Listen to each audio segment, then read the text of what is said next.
Welcome back to High Stakes. Today, we will be discussing the following MLB matches that is happening on Thursday, September 21st, 2023. We will be providing our team, total and prop picks for the day.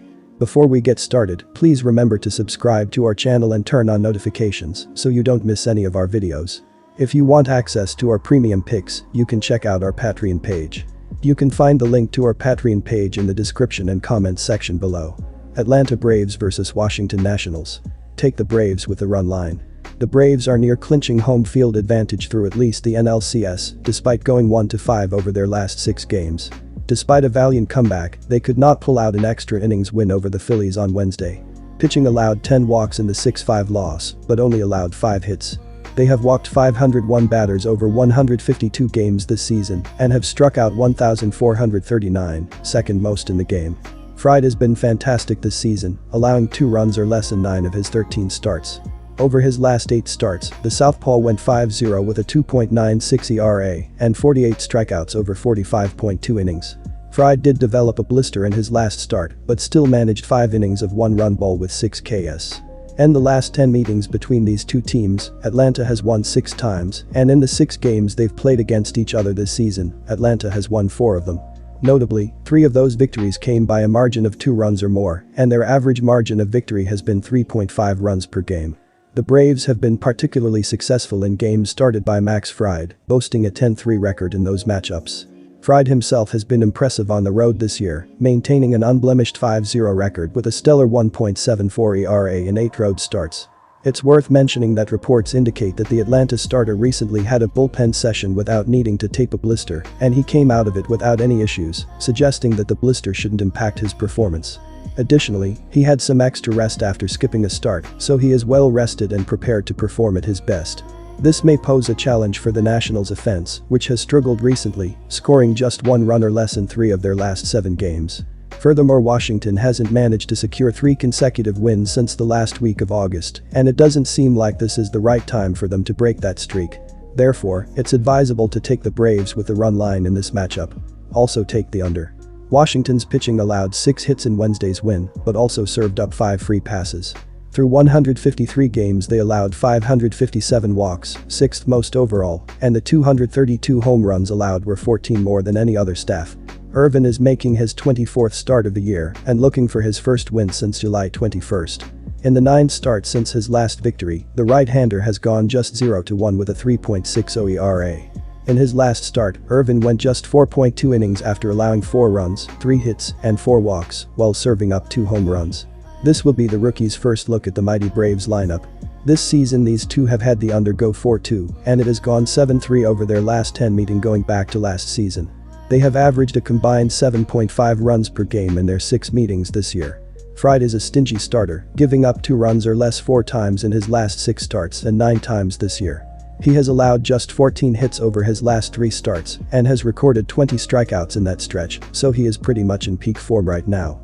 The Nationals lineup got all of their good stuff out on Wednesday, and lighting will not be striking twice for them here. Irvin is strong enough to at least keep Atlanta's offense from crushing his club. Detroit Tigers vs Oakland Athletics. Take Detroit on the money line. No pitcher has been announced or confirmed for the Tigers for this contest. The Tigers have been terrible on offense this season. They are bottom 10 in the league in runs, hits, home runs, RBI, walks, batting average, OBP, SLG, and OPS. Detroit's pitching staff has been good to fairly average this season. They are middle of the league in ERA, hits allowed, runs allowed, and home runs allowed. Detroit is top 10 in walks allowed, whip, and batting average against. The Tigers will not make the playoffs this season. This game involves 2 teams that have already been ruled out of playoff contention. The primary audience likely to be interested in this matchup consists of those who have placed bets on it. When comparing the performance of these 2 teams, Detroit has emerged as the stronger side, primarily due to their superior pitching. It appears that the Tigers have a more promising future ahead compared to the Athletics. While the starting pitchers for both teams have not been officially confirmed, it is anticipated that the Tigers will come out victorious in this game, given their advantage in pitching staff. Therefore, it's recommended to bet on Detroit to win this game on the money line. Take the under, 8.5 runs. No pitcher has been announced or confirmed for the Athletics for this contest. Oakland has been very poor on offense this season. They are bottom 10 in the league in runs, hits, home runs, RBI, walks, batting average, OBP, SLG, and OPS. The Athletics pitching staff has been terrible this season. As a team, they are bottom 5 in the league in ERA, hits allowed, runs allowed, hits allowed, home runs allowed, walks allowed, strikeouts, whip, and batting average against.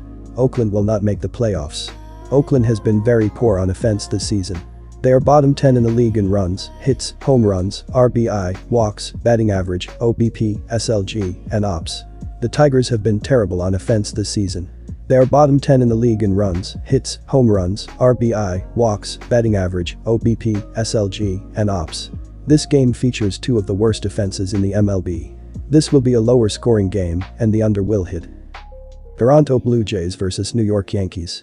Take the Yankees on the money line. Jose Barrios will take the mound Thursday for Toronto for the 31st time this season. In 30 outings, Barrios has given up 74 runs and 178 innings of work, resulting in an 11-10 record in the 3.49 ERA.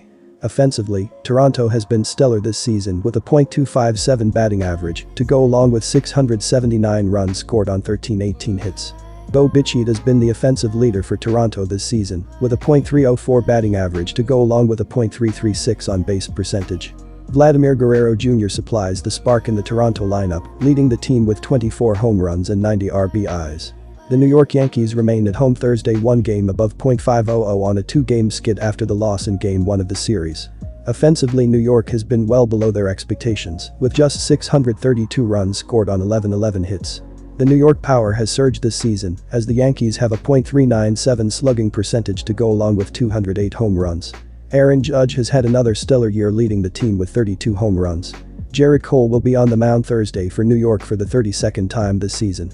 Cole has been one of the only bright spots for the Yankees this season, 9 games above .500 with a 2.81 ERA after giving up just 63 runs and 192 innings. At home, Cole has been fantastic, allowing 36 runs in 104.2 innings across 17 outings. New York has had a very disappointing season as the Yankees are 76-75 before Wednesday's game and are 7 games back of the final wild card spot. On Thursday, New York will be starting right-hander Gerrit Cole, who's 13-4 with a 2.81 ERA. In his last start, the right-hander went 5 innings allowing 2 runs against Pittsburgh, and in his last 5 starts, he's 3-0 with a 1.71 ERA. Against Toronto this season, Cole has started 2 games and has gone 11.2 scoreless innings. As a pitching staff, New York has a team ERA of 3.98 which ranks 8th. New York will be sending its ace to the mound in Gerrit Cole, and this is a good spot for the Yankees to get a win. Cole has been dominant against the Blue Jays this season as he has yet to allow a run, which is what New York will need as their offense has been bad.